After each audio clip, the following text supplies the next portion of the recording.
Tema inovação no mercado de locação. Nós temos como convidados a advogada Moira Toledo, do Secov Novos Empreendedores Nordeste. Olá, tudo bem? Bom dia, muito obrigada pelo convite. E também o Rodrigo Abrão, que é economista, coordenador do Grupo de Trabalho de Inovação do Secov. Bom dia. Bom dia, tudo bem? E eu lembro que você pode nos acompanhar pelo Facebook, participar, mandar os seus comentários, mandar suas perguntas aqui para os nossos convidados. E depois o programa na íntegra, assim como os programas anteriores, ficam disponíveis no canal do Secov no YouTube e também no Facebook. E vamos falar dessa novidade, né? A gente vê o surgimento aí de novos aplicativos em todas as áreas e locação também tem ganhado força aqui e no exterior, não é? Quem começa falando sobre isso? Eu posso começar um pouquinho? Na verdade, a gente está falando sobre pessoas, sociedade, e a verdade é que esses dispositivos transformaram as nossas vidas, né?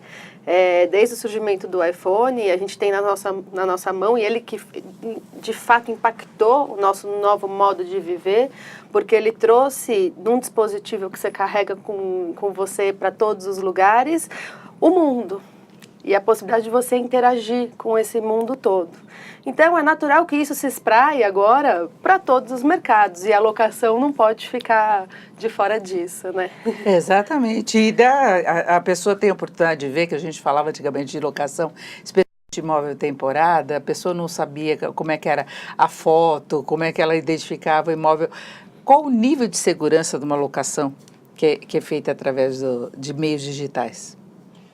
Então, existe uma tendência hoje das coisas ficarem cada vez mais profissionais. Antigamente, o mercado, ainda hoje a grande parte do mercado acontece do proprietário que tem um imóvel e começa a alugar para as pessoas através de imobiliárias e corretores, aquele corretor tradicional. E aos poucos a gente vê uma tendência de empresas, né, tomando conta desse mercado através dessas plataformas digitais que transformaram toda a nossa vida, né? Então, você tem, por exemplo, o Airbnb, que conseguiu rapidamente identificar uma demanda e trazer mais opções, né, para aquela pessoa, aquela família que gostaria de viajar e ficar num lugar meio que se sentir morando naquele local e não só a experiência do hotel, né? Então você consegue alugar uma casa na França, no sul da França, ficar com uma família, ou um apartamento em Londres, onde os hotéis são super mais caros, né? Você acabou criando uma série de opções novas. No mundo todo, né? Você tem essa oportunidade, não é só de país. Eu quero só corrigir que eu estava lendo aqui, eu falei do Nordeste, nada disso, novos empreendedores aqui. O costume quando você vê foi... Então, mas e a segurança que se tem do ponto de vista jurídico dessa tipo de contratação, de a pessoa chegar lá e de fato ter o imóvel, a condição de uso? Primeiro assim, a gente tem que fazer uma distinção em termos de plataformas, porque várias modalidades de contratos podem ser firmados por estes meios. A gente tem uma medida provisória que permite e dá validade jurídica a contratos firmados em suporte digital.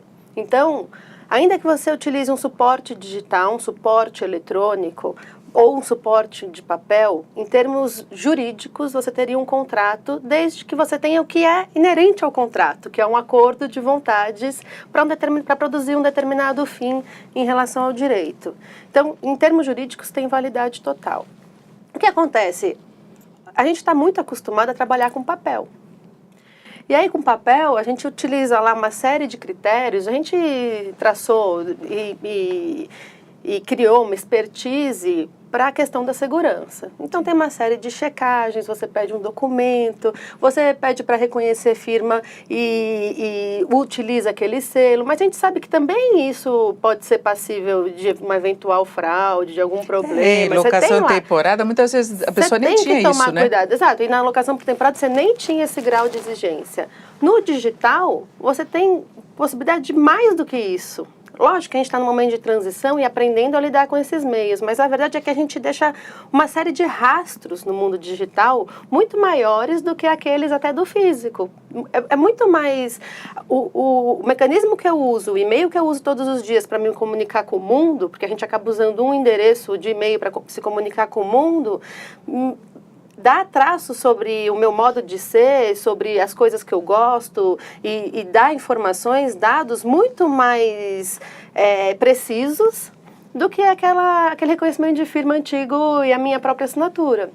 Ele traz uma rastreabilidade muito maior. Então, agora, deixa eu interromper, só para colocar uma coisa. Por exemplo, quando a pessoa está fazendo uma compra, a gente tem compras pela internet que não dão resultado.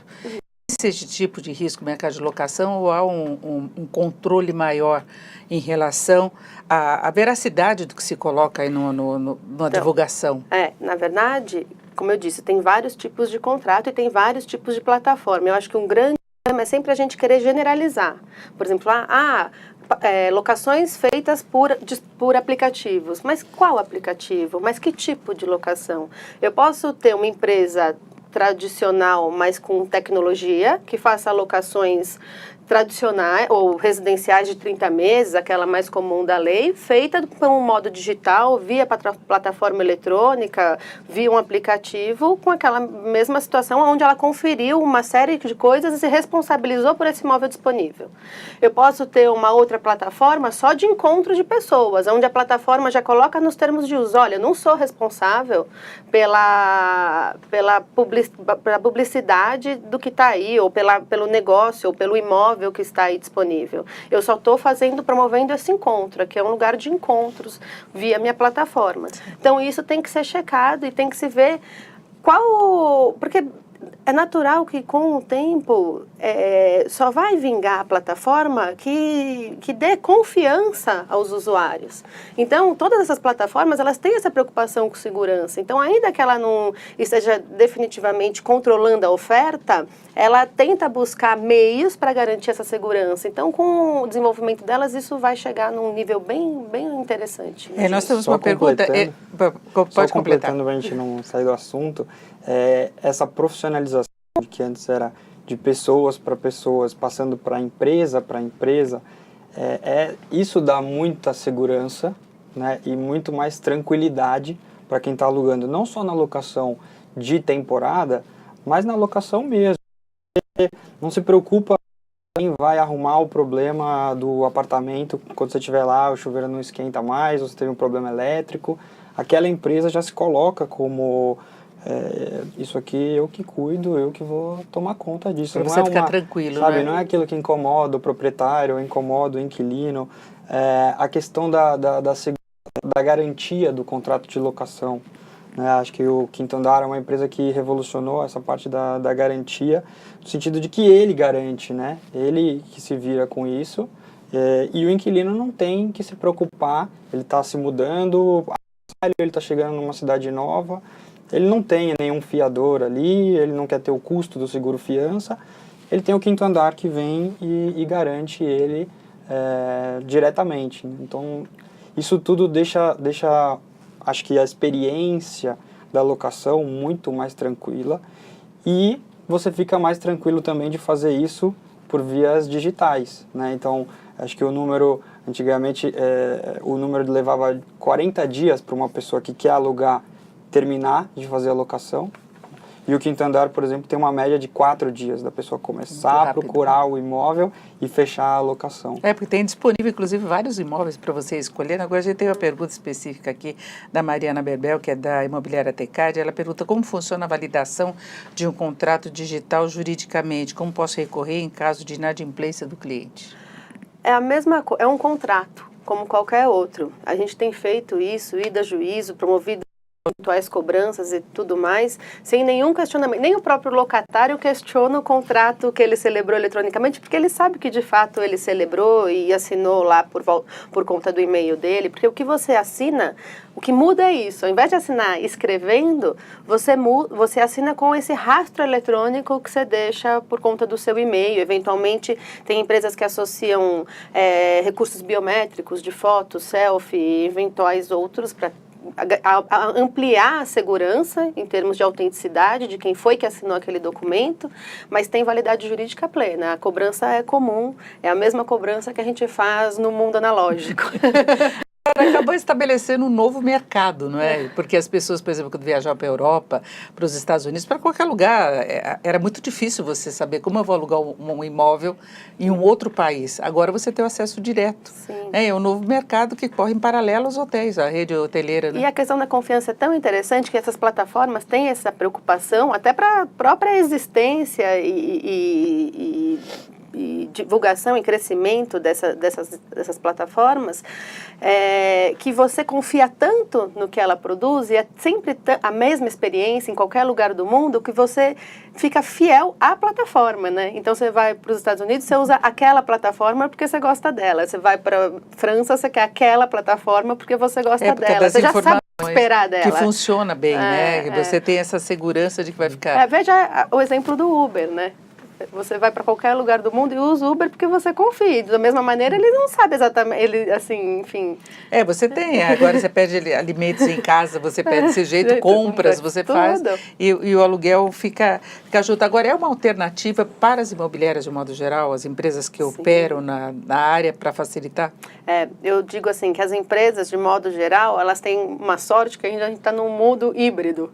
Entre pessoas analógicas e pessoas muito digitais, mas que a tendência é que a gente migre para um mundo completamente digital. A gente vê a velocidade com que isso aconteceu e o volume que isso já ganhou, né? Então, se ainda está num mundo completamente analógico, é bom se preparar para o mundo digital e todas as empresas têm condição total de fazer isso, tem diversas soluções para isso. Essas soluções digitais vão ficando cada vez mais baratas conforme elas são mais utilizadas, né?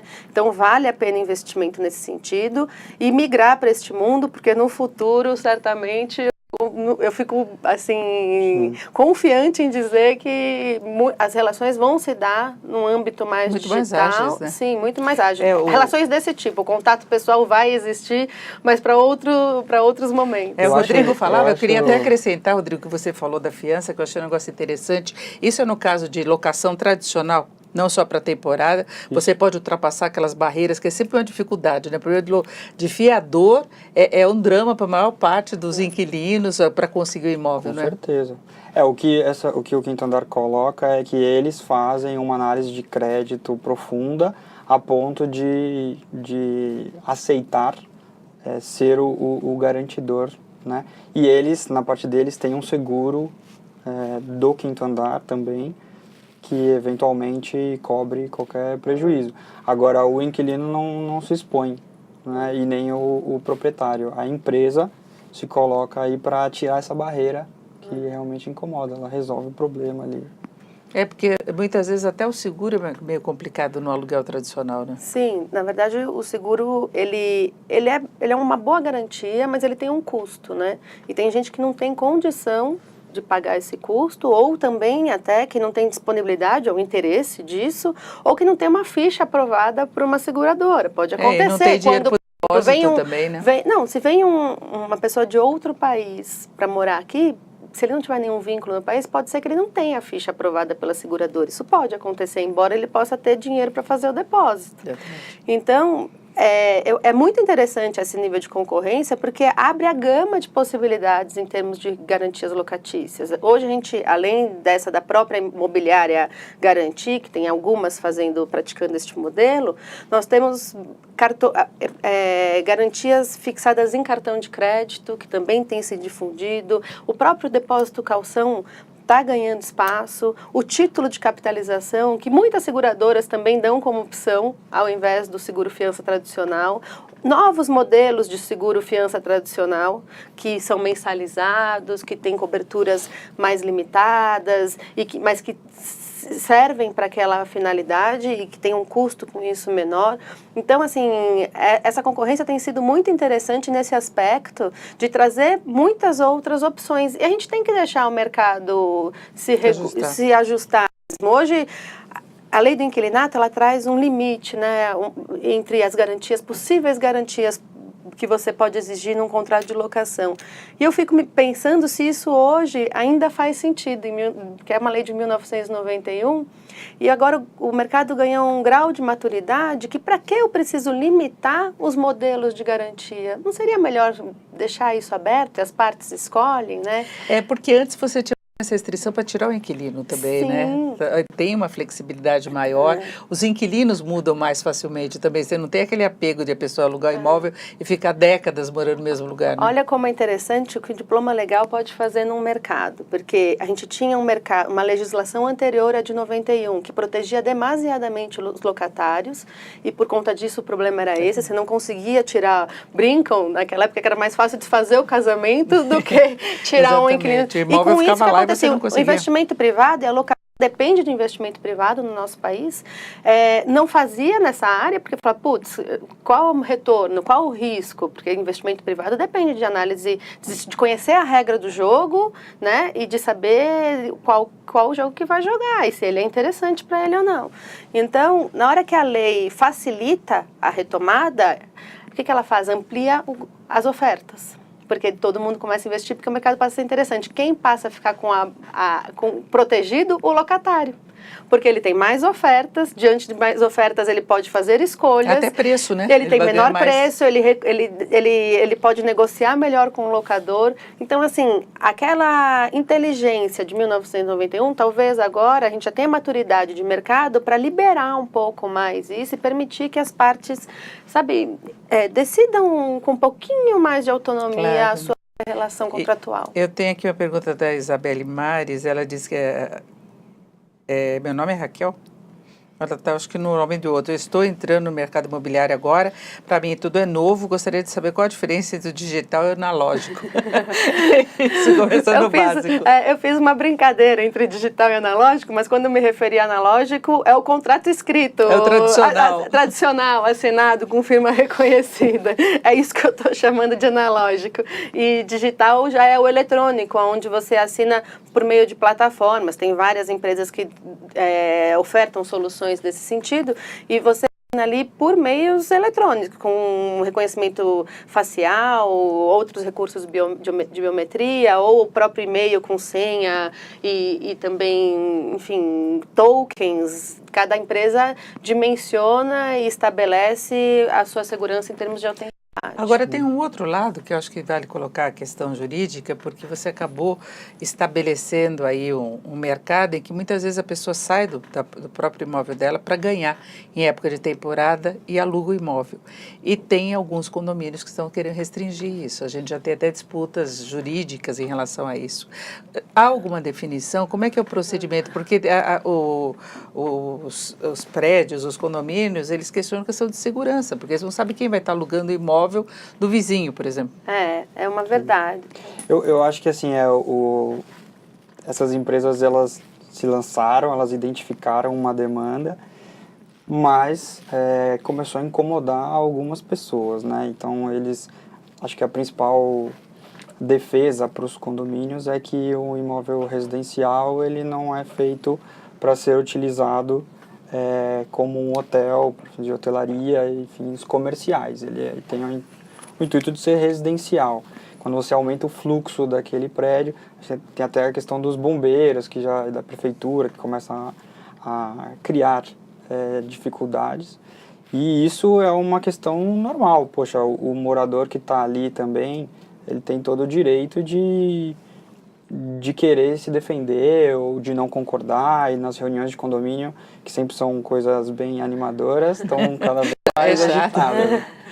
Porque a pessoa pode viver alugando o imóvel dela, o imóvel mudou para outro lugar e vai alugando cada 15 dias, né? Sim, na verdade, assim, complementando um pouquinho, o que a gente tem que prestar atenção é na natureza daquele empreendimento. Quando você entra no empreendimento, a gente está falando de copropriedade, então você tem uma propriedade que é comum numa parte, privativa em outra, né? Porque você tem, isso eu estou falando de condomínio edilício, esse dos prédios, né? Então é comum numa parte, privativa em outra, que é a minha unidade, mas de fato ela tem um limite que é a propriedade do outro, a segurança do outro, e a lei estabelece que ele tem que ser utilizado, aquele condomínio, de modo a assegurar a segurança a paz social, enfim, a paz daquele empreendimento, a finalidade que foi imposta para ele e tudo mais.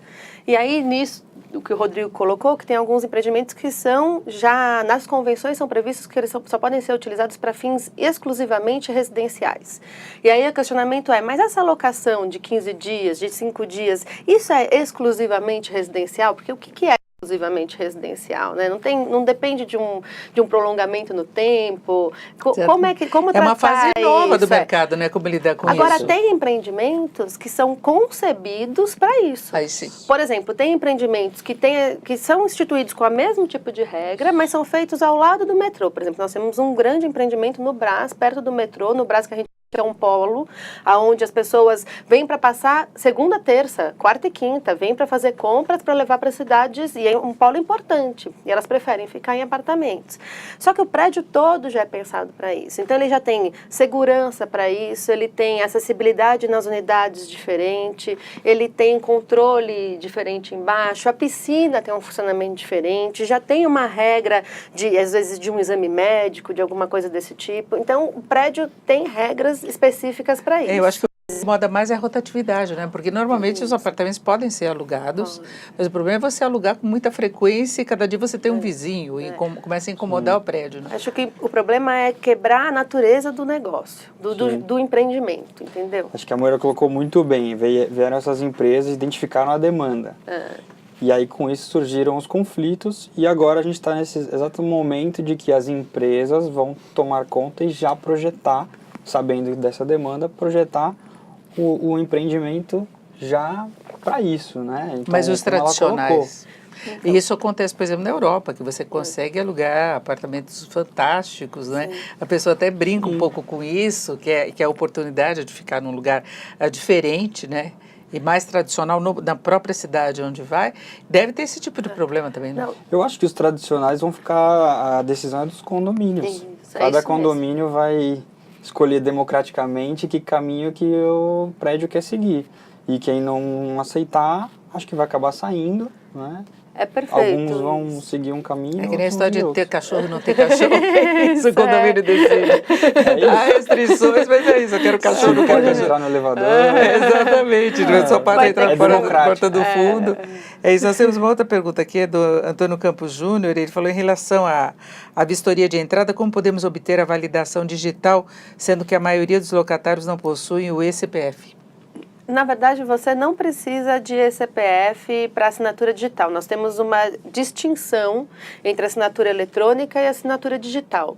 E as duas são possíveis. A assinatura digital, ela tem como uma segurança maior, igual quando a gente assinava firma por autenticidade, reconhecia a firma por autenticidade ou por semelhança. A digital é como se eu estivesse, fazendo um comparativo para elucidar, como se eu estivesse reconhecendo firma por autenticidade. Então, eu fui lá, numa certificadora, dei todos os meus documentos, assinei um compromisso, então o que fizerem com aquele certificado, certeza que fui eu que fiz, e senão a responsabilidade é minha. Assim, pelo menos essa é uma regra que inverte o ônus da prova. Na assinatura eletrônica, são possíveis quaisquer outros meios de assinatura que não esse da assinatura digital, desde que você possa demonstrar que foi assinado por aquela pessoa, que eu possa demonstrar a autenticidade da assinatura. Para isso, eu posso usar recursos de biometria, tokens, e-mail, qualquer modo de identificação. Então, não necessariamente eu preciso do eCPF para poder para celebrar contratos eletronicamente. A diferença é que eu vou fazer contrato com assinatura eletrônica e não com assinatura digital. A questão é só no nível da prova, no nível de certeza daquilo, e aí o tipo de prova que eu tenho que produzir depois, se houver o repúdio, se eu tiver que discutir isso no juízo. Com certeza, esse é um ponto que você transforma todo o processo, você possibilita que o processo seja todo digital, e deve ser grande parte de transformar aqueles 40 dias em 4 dias que eu comentei. Porque você agendar reunião para estar todo mundo presente, às vezes são mais de 2 partes, É bem chato, né? Agenda. O processo demorado, né? A experiência era ruim, né? experiência Hoje é ruim. tudo é sobre experiência, Você falava, eu vou né? alugar um imóvel, aquele era Por isso que eu comecei dificuldade. falando que tudo está relacionado ao humano. Hoje é tudo sobre experiência. Nós estamos muito mais exigentes. A gente tem uma necessidade de velocidade, né? De agilidade, de resolução, simplificar. Não de tem tempo pra isso. simplificação. A gente não tem tempo a perder, porque o tempo é o nosso maior bem, assim, é o que a gente é o mais valioso dos nossos. Agora, e como é definido o valor da locação? Tem alguma diferença em relação ao mercado, até por essa possibilidade de locações mais rápidas?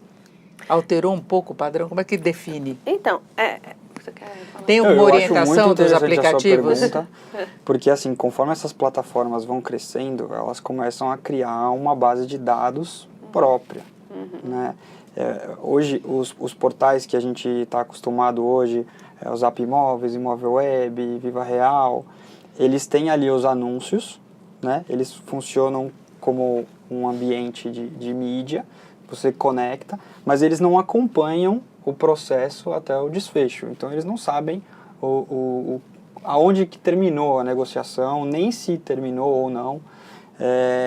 Já essas plataformas mais verticais, mais integralizadas, elas acompanham até o fechamento. Então, eles começam a construir uma base de dados que começa a ajudar a precificação.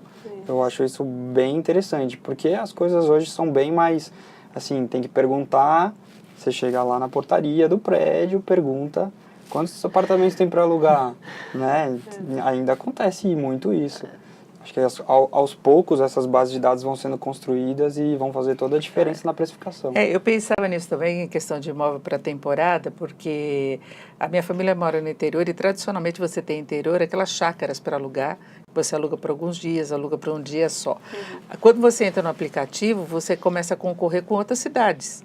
Então, não é só aquele mercado local, olha, aluga por tanto, por uma semana, é mais ou menos parecido com o meu vizinho. Então, você aluga. Agora, se você começa a concorrer no mercado geral, a pessoa, quando vai escolher, como ela faz o hotel, um plano de viagem. Ela não quer ir só naquele destino, muitas vezes. Então, ela vê, olha, essa cidade é mais legal, o outro. Então, por isso que eu falava da definição de preço, fica uma coisa mais geral de mercado, né? Sem dúvida, informação é tudo, né? E conforme você tem mais dados e mais informação, porque o que a gente está tratando é exatamente isso. Antes eu tinha uma informação restrita a uma localidade, agora eu amplio minha visão, porque o meio digital me dá essa possibilidade de ter essa visão ampliada e de conhecer o mundo, né? Não precisa ser o interior, pode ser o interior de algum lugar do planeta. Exatamente, eu vou para Você Londres. pode fazer comparativos muito mais interessantes. E com isso, também mais os dados aliados, as possibilidades são infinitas, né? Mas, sem dúvida, a gente vai ter uma cuidado muito maior em termos de precificação. Porque às vezes você fica próximo a uma cidade, por exemplo, ir para São Paulo. Você pode ficar em São Paulo, no centro, nas imediações dos bairros, então você tem uma diferenciação que é diferente da pessoa que já mora no local e vai procurar o imóvel nas imediações, é diferente de quem vem de fora, né? Sim, sim. Para estabelecer essa condição. Agora, uma outra coisa que eu acho que é importante nesses aplicativos em geral, porque você tem aqueles que se ampliaram mais, que acabam meio sendo símbolo. Por exemplo, você pega o iFood, você tem o de táxi, aí você pega de locação, muita gente conhece mais o Airbnb. Né? Agora, tem uma variedade e está crescendo muito essa opção. Como é que a pessoa escolhe qual seria a melhor alternativa para ela entre os aplicativos disponíveis?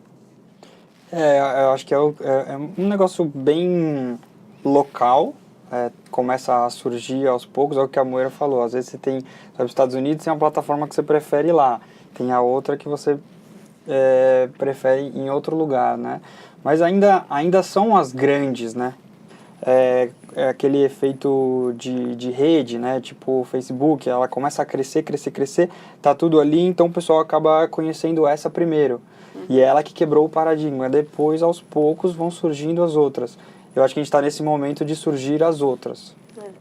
E o que eu acho interessante nesse segmento é que essas plataformas, elas têm públicos, normalmente elas são nichadas, elas têm públicos específicos. Então, quando você pensa, que foi citado aqui, o Airbnb, a gente está falando naquela... De viagem. De viagem. O pessoal quer viajar. É difícil alguém buscar um imóvel no Airbnb para se estabelecer por mais tempo do que aquele de uma viagem. É só passeio. É possível, porque assim, a plataforma, de novo, é só o meio. Mas não é comum, não é a mensagem que a plataforma está passando. Está falando de experiências, de viagem. Aliás, a gente fala muito de Airbnb, mas a gente tem que ver que lá tem alguns exemplos que são só de experiências. O Airbnb também permite a transação na plataforma deles de jantares, almoços, sessões de fotos, enfim, uma série de coisas que não tem nada a ver com utilização de imóvel. Então, não é uma plataforma só disso, né? Então a gente tem que olhar um pouco e elas surgem sempre muito nichadas. Tem imobiliárias que são só para público digital, tem imobiliárias que disponibilizam em plataforma, mas já tem um atendimento físico, porque tem pessoas que usam o digital, mas no finzinho do processo querem ir no físico. Ainda tem esse tipo de pessoa. Para saber que a pessoa existe. Saber que a pessoa existe. Tem umas que são só no residencial, tem outras que permitem o comercial. Então, você tem que ir olhando um pouco para isso para fazer as suas escolhas. E, de novo, aquela história da confiança é o que vai prevalecer. Por isso que elas têm muita preocupação com a confiança. Elas têm que prover bons negócios, ser um marketplace bem interessante e confiável para que ela se daquilo. Porque a gente estava falando daquela locação também, que a pessoa tem um contrato efetivo, tradicional, porque para morar mesmo no local, né? É o que a Moira colocou, de que agora está surgindo os empreendimentos já com uma concepção desde o início, que vai ser para isso. Aí você começa a ter as plataformas focadas, por exemplo, em residencial estudantil. Então vai ser uma plataforma os só para jovens, residencial estudantil. Então tem lá os espaços, as áreas comuns vão ser voltadas para esse público. E a gente está cada vez mais nichando mesmo cada empreendimento já com a concepção desde o início. A par disso, a gente tem os co-livings, né? Os co-workers, que também, quando a gente fala em locação, eles também levam você para esse pensamento, para esse lugar, apesar de parecer ser um pouco distinto disso. Mas quando você me falou dos jovens, eu lembrei dos co-livings de idosos. E tem outros que são para fazer o match entre jovens e idosos, porque às vezes os idosos querem conhecer ou querem ter a experiência ou precisam de um dinheiro, enfim, tem vários interesses dos jovens para serem atendidos e os mais velhos, os senhores, né, os idosos, precisam de companhia, querem ter a convivência com os jovens, se alimentar daquilo tudo, e aí esse match é muito interessante, já tem plataforma para isso também, então, assim... É para pesquisar. É uma infinidade, é um mundo que se abre, de fato nós estamos mudando. E vira uma oportunidade de negócio também, né? Daí a pessoa começar a trabalhar com isso, né? Sem dúvida, essa coisa da diversidade. Né? De buscar. Agora, do ponto de vista do proprietário, isso daí abre uma nova oportunidade para você alugar o teu imóvel, em vez de você ter um inquilino por um prazo mais longo, você passar a alugar por temporadas. Vocês acham que chega a esse ponto pela facilidade de plataformas? Pode ser? O retorno financeiro, eu estou pensando no ponto de vista de retorno financeiro. A plataforma de curta temporada, ela pode até parecer ter um retorno financeiro maior. Em alguns períodos, ela até pode ter. Por exemplo, vou alugar minha casa no Rio de Janeiro para o Réveillon. De fato, tem gente que sai de casa e aluga. De fato, isso pode acontecer. Só que ela também tem um custo de operação, porque você tem as vistorias, tem as entradas e saídas, tem uma coisa da administração, tem empresa, tudo arrumadinho sempre, tem empresa, né, se especializando em controlar, em administrar essa locação feita por plataformas. Porque às vezes o proprietário não está próximo e ele precisa ir lá dar uma olhada para ver como é que ficou o imóvel depois que a pessoa saiu, por exemplo. Então tem aí um nicho, uma tocada diferente que também tem um custo. Então não é só aquela rentabilidade, tem que pôr tudo isso nessa conta. Então, para fazer essa análise de se neste caso vale a pena ou se neste caso não vale. Eu acho que é muito do caso, do imóvel, da localização, da viabilidade, do que este imóvel atrai, né? Que tipo de pessoa esse imóvel atrai, como é que é isso? temporário tem que estar mobiliado, tem que estar mobiliado. E em alguns casos tem serviços, né? Por exemplo, quando você Sim. viaja de férias, você quer o serviço de limpeza, de manutenção, a coisa mais urgente que você possa ter no imóvel, né? Então, essa questão do financiamento que você colocou, se você vai conceber o projeto desde o início para um nicho e o objetivo vai ser alugar esses apartamentos, você não vai vender, né? Então, você não vai fazer uma incorporação. Como é que você capta dinheiro para construir o prédio, igual você colocou, decorar ele, mobiliar ele, e depois que ele estiver pronto, você começa a alugar. Então, eu acho que a maneira que essas empresas têm escolhido são fundos, né? Você cria cotistas, e ao invés de você ter aquele proprietário tradicional, que ele é dono daquele imóvel, ele vai ter uma cota daquele fundo, né? E ele vai receber a rentabilidade ao longo do tempo, de acordo com a locação. Então, o proprietário, quer dizer, o cotista, ele vai escolher, olha, eu quero estar no nicho de alocação para residencial, ou eu quero estar no nicho de locação para senior living, né? Não mais... Aí que fica aquela dúvida de o que vai acontecer com os tradicionais, né? Mas acho que esse é o caminho de financiamento e do retorno financeiro para esses projetos de nicho. Porque você agiliza um outro mercado, né? Uma Sim. situação completamente diferente e várias oportunidades, né? Tem o temporário, tem a locação num prazo maior, mais tradicional, apesar de ser feito digital. Tem o outro lado do mercado de criar novidades em relação a isso, mas vale para qualquer mercado, por exemplo, de domicílio que você faz os pedidos, você também tem vários níveis, né? O próprio Uber, quando você fala, ele tem diferenciações e tem opções alternativas, né? E essa questão da segurança é colocada da mesma forma que os imóveis, né? Sim. Agora, olha que interessante, né? Você começa a criar possibilidades de uma pessoa investir valores menores, ela não precisa comprar um imóvel, ela não precisa passar pelo cartório, pelo registro, ela está comprando uma cota, né, de um investimento focado no nicho que ela simpatiza. Ou pode ser um estudante que já começa a fazer a sua poupança, ele está morando ali, mas ele coloca R$1.000, 5 mil, 10 mil como cotista de empreendimentos dessa forma. É uma coisa nova, interessante, né? E começou muito, acho que na atração dos mais jovens que gostam de viajar em grupos, né? E você para locais diferentes, e você ter essa oportunidade de gastar muito menos com hospedagem, né? Na verdade, a gente está passando por um momento de transição em que as pessoas não querem ter. E isso mostra muito essa solução do fundo de investimento, mas querem viver, experimentar uma determinada coisa. Então, se hoje eu sou um jovem que estou trabalhando num banco de investimento, mas pode ser uma coisa mais simples.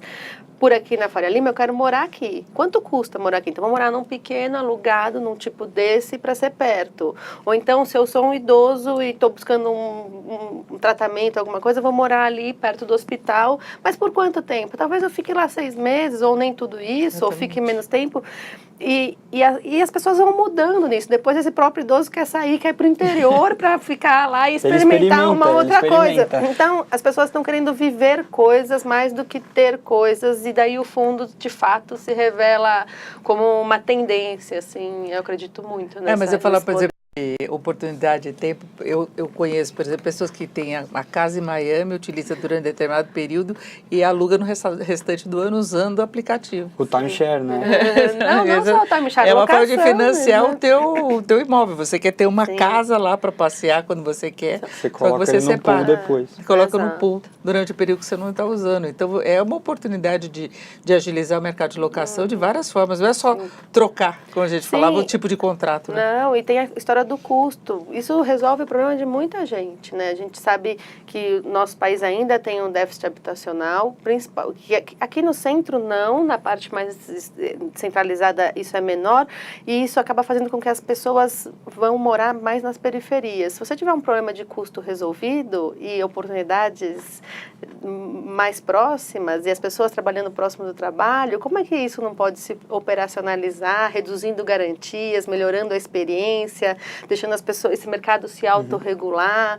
Então, assim, eu acho que tem uma infinidade, e podem ter fundos concebidos para esse certeza. tipo. Então, eu acho assim, tem uma infinidade. Hoje em dia, assim, o que se vê, o mercado tem condições de nichar e ampliar, assim, e crescer muito. Essa é uma área que, se as pessoas não querem mais ter, mas querem usar, a locação, de fato, é um foco importante de atenção do empresário nesse segmento. Eu acho que uma última coisa que a gente tem que ver, inclusive em relação a essa mudança de comportamento, é que muita gente está querendo deixar de morar no imóvel próprio, pelos custos que isso possa acarretar, pela imobilidade do dinheiro financeira de destinar aquilo, e prefere alugar, né? E aí ela tem essa disponibilidade no mercado de locação mais flexível. Sem dúvida. E aí você está dando opção, né? Se é aquela pessoa que ela ainda gosta de comprar o imóvel e ter a tranquilidade, tá lá. É o que o Uber fez com as pessoas que queriam carro, né? As pessoas deixam de ter carro e falam, agora eu vou de Uber para qualquer lugar, e é mais barato. Muitas famílias, antigamente uma família, ela tinha um carro por pessoa. Nós já estamos num momento que a família às vezes escolhe ter um carro só, porque deixa para viagem, para ir ao supermercado, coisas que de mais fato específicas, o carro pode fazer uma diferença, mas no cotidiano o carro, o Uber, assim, não o Uber, né, mas os meios de locomoção e até esses meios novos são super interessantes, de patinete, bicicleta, isso faz com que a pessoa ande na rua. Né?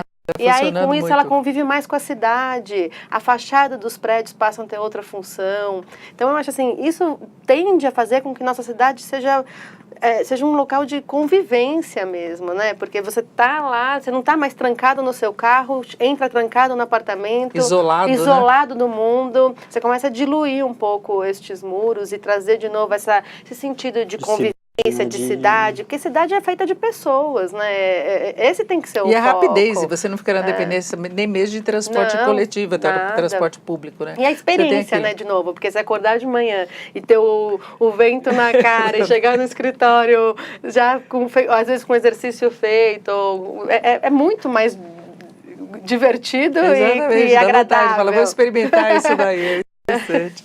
Bom, nós vamos fechando por aqui o nosso Secov SP Debate de hoje. Foi ótima a nossa conversa sobre inovação com a Moira Toledo, que é do Secov Novos Empreendedores, e o Rodrigo Abraão, que é economista e coordenador do Grupo de Trabalho e Inovação do Secov. Muito obrigada aos dois. Obrigado. Foi ótimo. E aí ficam várias dicas aí para quem quer virar empreendedor, administrar melhor o imóvel ou simplesmente alugar, né? Eu acho que foram dicas aí preciosas dessa nova fase, eu acho que até do ponto de vista econômico. Eu lembro que o nosso programa fica disponível no canal do Secov SP no YouTube e também no Facebook. Um ótimo dia.